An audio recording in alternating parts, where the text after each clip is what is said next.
नमस्कार मित्रों, वीना की क्लास में आपका स्वागत है। नेशनल अचीवमेंट सर्वे के अंतर्गत आज हम पढ़ेंगे भाग 3 विषय गणित। देखते हैं क्या निर्देश दिए गए हैं। आपने यह चैनल को लाइक, सब्सक्राइब, शेयर नहीं किया है तो इसे ज़्यादा से ज़्यादा शेयर करें। और यदि आपको दूसरे विषय के और भी पेपर चाहिए तो वह भी हमारे वीडियो में अपलोड कर दिए गए हैं। आप वहाँ से भी जाके दूसरी वीडियोस देख सकते हैं दूसरे विषय की। चलिए देखते हैं निर्देश। प्रश्न के नीचे दिए गए विकल्पों में से सही विकल्प चुनकर सही उत्तर की तालिका में लिखिए। जो पीछे तालिका दी गई है, यहाँ पे 4 ऑप्शन दिए गए हैं। इसके ऑप्शन में से सही ऑप्शन हमको आंसर चूज करना है और वह तालिका में जाके लिखना है। प्रश्न दिया गया है, दिए गए चित्रों को देखिए।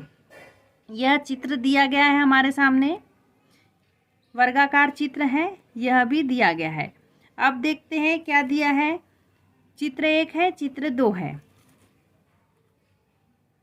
निम्न में से कौन सा विवरण सही है, हमें बताना है निम्न में से कौन सा विवरण सही है। ए ऑप्शन है चित्र 1, यह चित्र 1 है, का क्षेत्रफल चित्र 2 के क्षेत्रफल से अधिक है। आकृति बदल गई है लेकिन हमारा क्षेत्रफल उतना ही है, बराबर है, तो यह ऑप्शन तो गलत हो गया। दूसरा है चित्र 1 और चित्र 2 का क्षेत्रफल समान है। आकृति बदली है लेकिन क्षेत्रफल दोनों का समान है। चित्र 1 और चित्र 2 का क्षेत्रफल मापा नहीं जा सकता, बिल्कुल मापा जा सकता है, तो यह भी गलत हो गया। डी ऑप्शन है चित्र 1 का क्षेत्रफल चित्र 2 के क्षेत्रफल से कम है। आकृति बदल गई है लेकिन क्षेत्रफल समान है, तो इसका करेक्ट आंसर हो जाएगा ऑप्शन नंबर बी, चित्र 1 और चित्र 2 का क्षेत्रफल समान है। देखते हैं प्रश्न दूसरा। निम्न में से किस आयत के घेरे की लंबाई सबसे अधिक होगी। निम्न में से किस आयत के घेरे की लंबाई सबसे अधिक होगी। ए ऑप्शन दिया है आयत। आयत के घेरे, आयत के घेरे मीन्स क्या होता है, जिसकी 2 भुजाओं की लंबाई और 2 भुजाओं की चौड़ाई समान हो, यानी लंबाई समान होना चाहिए और फिर यह 2 चौड़ाई समान होना चाहिए, यह लंबाई समान होना चाहिए, उसे बोलते हैं हम आयत। निम्न में से किस आयत के घेरे की लंबाई सबसे अधिक होगी। तो दिया है, देखो ए ऑप्शन में दिया है 10 मीटर, यहाँ पे दिया है 12 मीटर चौड़ाई। 10 मीटर 12 मीटर सबकी देखो। बी ऑप्शन में 8 मीटर और 12 मीटर। सी ऑप्शन में 11 मीटर और 12 मीटर। डी ऑप्शन में 9 मीटर और 13 मीटर। अब देखो प्रश्न में क्या पूछा है, निम्न में से किस आयत के घेरे की लंबाई। अब हमें लंबाई देखनी है कि किस आयत के घेरे की लंबाई सबसे अधिक है। 12 मीटर 12 मीटर 12 मीटर और इसमें क्या दिया है 13 मीटर, तो इसकी लंबाई सर्वाधिक है, तो इसका करेक्ट आंसर हो जाएगा ऑप्शन नंबर डी। देखते हैं दूसरा प्रश्न।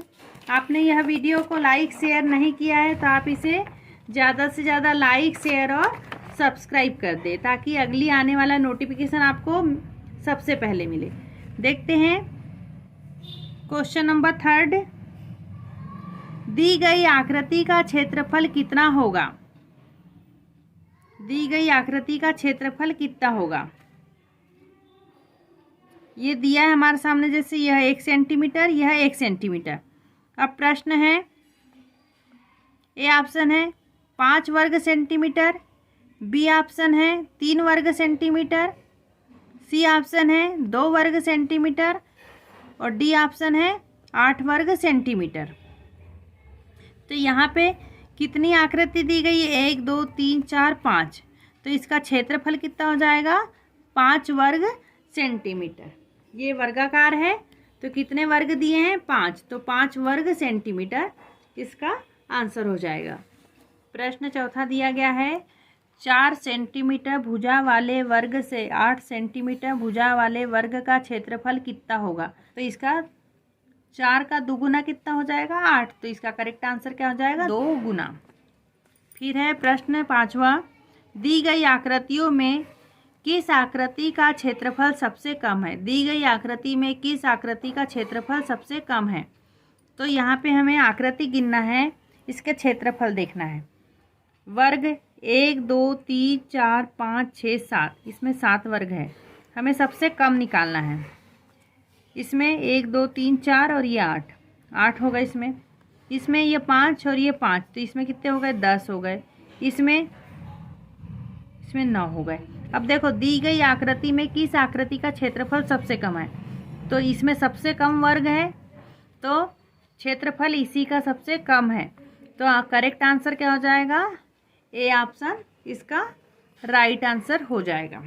अब है प्रश्न, दी गई आकृति में किस आकृति का क्षेत्रफल सबसे अधिक है? फिर यहाँ पे भी आकृति को काउंट करना, इनका क्षेत्रफल देखना है।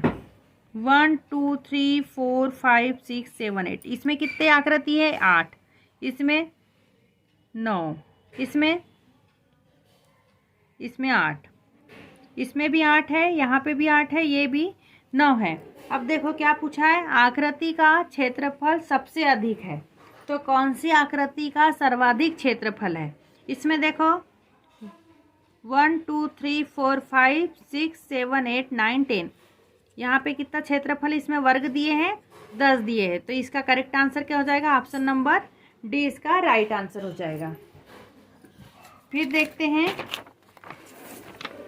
प्रश्न 7वां, दी गई आकृति का परिमाप कितना होगा? दी गई आकृति का परिमाप कितना होगा हमको बताना है। परिमाप क्या होता है? जिसे हम चारों तरफ से माप सके, गिन सके, उसको बोलते हैं हम परिमाप। तो यहाँ हमको इसकी इकाई बतानी है। जैसे यह चित्र दिया है, यह एक लाइन को इसने बोला है 1 इकाई, यह दूसरी 1 इकाई। तो ऐसे देखना है कि किसमें कितनी इकाई है, ये देखना है कि यह आकृति में कितनी इकाई है। ए ऑप्शन है 10 इकाई, बी ऑप्शन है 12 इकाई, सी ऑप्शन है 5 इकाई और डी ऑप्शन है 4 इकाई। तो हमें इकाई को काउंट करना है। 1 2 3 4 5 6 7 8 9 10 11 और 12। यह आकृति में कितना परिमाप है? कितना है, यानी कितनी इकाई है? इसमें 12 इकाई है। तो यहाँ पे देखो आंसर बी ऑप्शन सही हो जाएगा। इसमें कितनी इकाई दी गई है? 12 इकाई दी गई है। अब देखते हैं प्रश्न 8वां, नीचे दिए गए विकल्प में किसमें दोनों आकृति का क्षेत्रफल समान है? अब आकृति के क्षेत्रफल देखना है। 1 2 3 वर्ग दिए हैं, 1 2 3, इसमें 1 2 3 4, इसमें 1 2 3 4 5, यह भी असमान हो गई। 1 2 3 4 5, 1 2 3 4 5 6, यह भी असमान हो गई। 1 2 3 1 2 1 2 ही हुआ इसमें। तो समान आकृति वाला क्षेत्रफल कौन सा है? यह। इसमें यह आकृति में समान क्षेत्रफल है, वर्ग कितने? 3 3 बने हुए हैं। तो इसका करेक्ट आंसर हो जाएगा ए। फिर देखते हैं प्रश्न 19वां। प्रश्न 19, इस घड़ी को देखिए, यह घड़ी में कितने बज रहे हैं? 9:15 इस घड़ी में दिखा रहा है। इससे 1 घंटे बाद क्या समय होगा? बच्चों, यह घड़ी में 9:15 हुआ है, तो इससे 1 घंटे बाद कितना बज जाएगा? देखते हैं इस आकृति में, इसमें कितने बजे हैं? 8:15 हुआ, तो ये भी आंसर गलत हो गया। 9:20 हुआ है, तो इसमें 5 मिनट ही ज़्यादा है, यह भी गलत हो गया।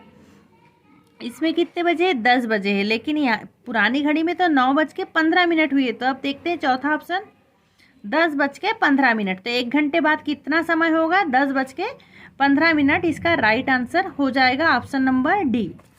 देखते हैं प्रश्न 20, यह घड़ी हमारे सामने दी गई है। यह घड़ी में अभी समय दिखा रहा है 4 बजे हैं। यह हमारी पहली घड़ी है। दूसरी घड़ी है जिसमें 6:15 दिखा रहा है।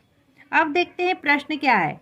राजू के खेले जाने का समय, राजू के खेलने जाने का समय कितना है? 4 बजे। राजू खेलने कब गया था? 4 बजे गया था।